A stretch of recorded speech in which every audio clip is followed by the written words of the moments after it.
यार लकी हमारे साथ कॉलेज में पढ़ता है और 20 रुपए के समोसे खाने के लिए उधार मांग रहा है। चल आज तेरे दिन को लकी बना देती हूँ, चल मेरे साथ। लकी की गरीबी की वजह से कॉलेज में हर कोई उसका मजाक उड़ाता था। आज कॉलेज की चीयर लीडर टीम की कप्तान भावना ने लकी को सड़क पर समोसे उधार में खाते देख लिया तो उसका मजाक उड़ाने लगी। लकी माना तू गरीब है, फटीचर है, तो क्या हुआ, मेरे पास तो बहुत पैसा है, रोज कुत्तों को खाना खिलाती हूँ, आज तुझे खिला दूंगी।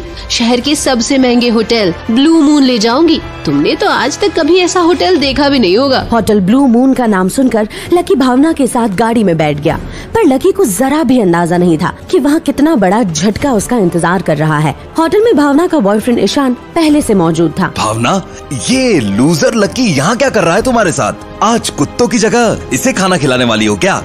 ईशान बेबी, मैं इसे यहाँ लेकर आई हूँ ताकि इसे भी पता चले कि हम जैसे अमीर लोग कैसे खाते पीते हैं। इसे इसकी असली औकात तो पता चले कि जितना ये महीने भर में कमाता है उतने की यहाँ एक डिश भी नहीं आती। वेटर इधर आना, आज हम लकी के लिए कुछ स्पेशल मंगवाएंगे। अगले ही पल वेटर ऑर्डर लेने के लिए आया। Yes ma'am. मगर लकी को देखते ही वेटर के हाथ से पानी का ग्लास गिर गया। लक्ष्मण सर आप यहाँ? आई एम सॉरी सर, मैंने आपको देखा नहीं। आप क्या लेंगे सर?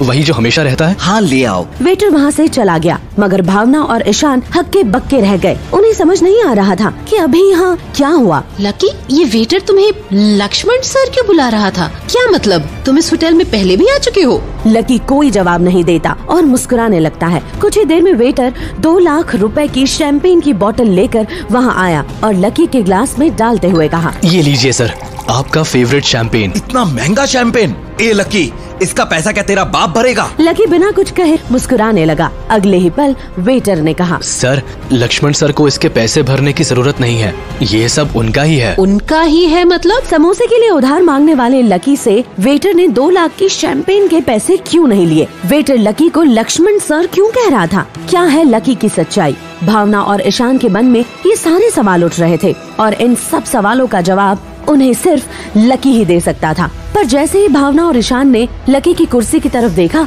तो उनके होश उड़ गए। अरे ये लकी कहाँ गायब हो गया? अभी तो यही बैठा था। लगता है जब हम लोग वेटर से बात करने में बिजी थे तभी वो चुपके से यहाँ से भाग गया। ओह माय गॉड, अब हम क्या करें? क्या हमें ये 2 लाख का बिल भरना पड़ेगा? मेरे तो अकाउंट में इतने पैसे नहीं हैं और डैड को भी नहीं बोल सकती। हाँ यार, अगर कॉलेज में पता चल गया कि लकी ने हम दोनों को 2 लाख का चूना लगाया है तो पूरे कॉलेज में बेइज्जती होगी। ईशान और भावना हैरान परेशान होकर 2 लाख का बिल कैसे भरे सोच रहे थे कि तभी वहाँ वेटर फिर से आया और उसने कुछ ऐसा कहा जिसे सुन भावना और ईशान को यकीन नहीं हुआ। मैम, आपका बिल पे हो चुका है, आपको चिंता करने की कोई बात नहीं है। और हाँ, ये चॉकलेट्स का बॉक्स आप दोनों को हमारी होटल की तरफ से। भावना और ईशान को समझ आ गया था कि ये बिल लकी की वजह से ही पे हुआ है, पर उन्हें ये समझ नहीं आ रहा था कि लकी आखिर है कौन। इतनी बेइज्जती होने के बाद भी उसने एक शब्द नहीं कहा और उन्हें होटल बिल के साथ फंसाने की जगह बिल पे करवा दिया। इससे पहले और कुछ अजीब हो, भावना और ईशान होटल से निकलने के लिए खड़े हुए, तभी दोनों के फोन पर एक साथ मैसेज आया। मैसेज देखते ही दोनों अपनी अपनी कुर्सी पर वापस बैठ गए और एक दूसरे की तरफ कंफ्यूज होकर देखने लगे। भावना, तुम्हें भी वही मैसेज आया है क्या जो मुझे आया है इस चॉकलेट बॉक्स के बारे में? हाँ, भावना और ईशान को एक साथ जो मैसेज आया था उसमें लिखा था कि ये चॉकलेट बॉक्स खोले बिना वो इस होटल से नहीं जा सकते। इसलिए दोनों ने अपना अपना चॉकलेट बॉक्स खोला और उस बॉक्स के अंदर चॉकलेट नहीं कुछ और था, जिसे देख दोनों की आंखें फटी की फटी रह गई। मेरे बॉक्स में तो गोवा की टिकट और 2 लाख रुपए हैं। मेरे बॉक्स में भी यही है। क्या ये सब लकी ने दिया है? अपने अपने बॉक्स में गोवा की टिकट और 2 लाख देखकर ईशान और भावना को कुछ समझ नहीं आ रहा था। तभी भावना की नजर उस बॉक्स में रखे एक लिफाफे पे पड़ी। उसे खोलकर जब उसने देखा तो उसके पैरों तले जमीन खिसक गई। गोवा में तुम दोनों के लिए 1 हफ्ते का 5 स्टार रिजॉर्ट में फुल पेड हॉलिडे रिजर्व है और 2 लाख तुम्हारे खर्चे के लिए। इसके बदले में तुम्हें बस इतना करना है कि आज जो कुछ इस होटल में लकी के साथ हुआ वो किसी को पता नहीं चलना चाहिए। अगर किसी को पता चला तो तुम दोनों की जिंदगी बर्बाद हो जाएगी। और हाँ, इस बॉक्स के बारे में भी तुम किसी को नहीं बताओगे, लकी को भी नहीं। लिफाफे के अंदर के लेटर को पढ़ने के बाद ईशान और भावना को समझ आ गया था कि ये बॉक्स लकी ने नहीं किसी और ने भेजा है। पर कौन हो सकता है ये बॉक्स भेजने वाला? कुछ देर सोचने के बाद दोनों ने फैसला किया कि कि मुफ्त का गोवा हॉलिडे और 2 लाख मिल रहे हैं तो क्यों लकी जैसे फटीचर के चक्कर में पड़े। उन दोनों ने टिकट और पैसे निकाले और होटल से बाहर निकल पड़े। इधर होटल में ये सब हो रहा था, वहीं दूसरी तरफ होटल से निकलकर लकी को कुछ समझ नहीं आ रहा था कि वो अब क्या करे। उसकी असली पहचान आज सबके सामने आने ही वाली थी और अगर वो पहचान सामने आ जाती तो लकी की 8 साल की मेहनत बेकार हो जाती और उसकी पूरी जिंदगी बर्बाद हो जाती। तभी उसने होटल के सामने खड़ी काले रंग की BMW को देखा और उसे समझ आ गया कि उसकी असलियत कोई नहीं जान पाएगा। पर ये पहली बार नहीं था जब लकी की असलियत पूरी दुनिया के सामने आते आते रह गई थी। 1 हफ्ते पहले भी कुछ ऐसा हुआ था जब लकी अपने दोस्त राधिका के साथ कॉलेज कैंटीन के बाहर खड़ा था। चलिए 1 हफ्ते पहले चलकर जानते हैं उस दिन का किस्सा। लकी, तुम्हें बुरा तो नहीं लगता कि इस कॉलेज के अमीर लड़के लड़कियां हमेशा तुम्हें परेशान करते रहते हैं? तुम इन सब बिगड़ैल अमीर स्टूडेंट से ज्यादा टैलेंटेड हो, कॉलेज की टॉपर भी हो और स्कॉलरशिप हासिल करके यहाँ पढ़ रहे हो। नहीं राधिका, मुझे अब इन लोगों की बातों का बुरा नहीं लगता। वैसे भी मैं यहाँ पढ़ने आया हूँ, इन अमीर लड़के लड़कियों की तरह ऐश करने और मस्ती करने नहीं। इतना कहकर लकी राधिका को कैंटीन के पास छोड़कर क्लास की तरफ जाने लगा। लकी निकल ही रहा था कि तभी कैंटीन से अपने गर्ल गैंग के साथ ज्योति बाहर निकली। ज्योति कॉलेज के ट्रस्टी की बेटी थी और उसे अपनी अमीरी और खूबसूरती का कुछ ज्यादा ही घमंड था और उसे लकी से बेहद नफरत थी। राधिका को बाहर अकेले देख ज्योति उसके पास गई और बदतमीजी करने लगी। गर्ल्स, ये देखो लकी की फटीचर दोस्त राधिका। एक लकी क्या कम था जो इस राधिका को भी कॉलेज में एडमिशन मिल गया। इन दोनों की वजह से ये कॉलेज एक गंदी बस्ती जैसा लगने लगा है। ज्योति की बात सुन राधिका को गुस्सा तो बहुत आया पर उसने कुछ नहीं बोला। वो कॉलेज में बिना मतलब का कोई बखेड़ा खड़ा नहीं करना चाहती थी। वो चुपचाप वहाँ से जाने लगी। हड़बड़ी में वो सामने से आते राहुल को नहीं देख पाई जो कॉलेज का सबसे बड़ा लड़कीबाज था और लकी की एक्स गर्लफ्रेंड डिम्पल को डेट कर रहा था। अरे क्या बात है, पहले लक्की की एक्स डिम्पल मेरे पास आई और अब लक्की की नई दोस्त राधिका भी मेरे पास आ रही है। पर राधिका, तुम मेरे टाइप की नहीं हो। वो क्या है ना, मुझे गरीबों से एलर्जी है। राहुल ने राधिका को साइड हटा दिया। राहुल से टकराने के बाद राधिका शर्मिंदा हो गई और चाह कर भी एक कदम नहीं चल सकी। इतने में ही ज्योति और उसके गर्ल गैंग ने राधिका को घेर लिया। तुम लोग इस कॉलेज के लायक नहीं हो। कहाँ हम जैसे अमीर लोग और कहाँ तुम जैसे पैदाइशी भिखारी। तुम लोगों की वजह से पूरा कॉलेज किसी गरीब गंदी बस्ती जैसा लगता है और राधिका तुमसे ये जो आंवला चमेली के तेल की बदबू आती है, उल्टी आती है उससे। यक! इतना सुनना था कि राधिका के सब्र का बांध टूट गया। वो गुस्से में बोल पड़ी। ओ हेलो मैडम, तुम चाहकर भी कुछ नहीं कर सकती, समझी?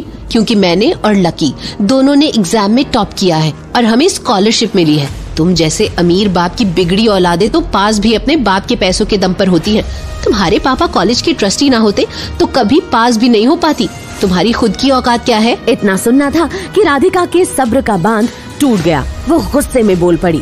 राधिका की ये बात ज्योति को जैसे तीर की तरह चुभ गई। आज तक पूरे कॉलेज में किसी की हिम्मत नहीं हुई थी ज्योति से इस तरह बात करने की और आज राधिका ने अपनी सब दोस्तों के सामने उसे ऐसा जवाब दिया था।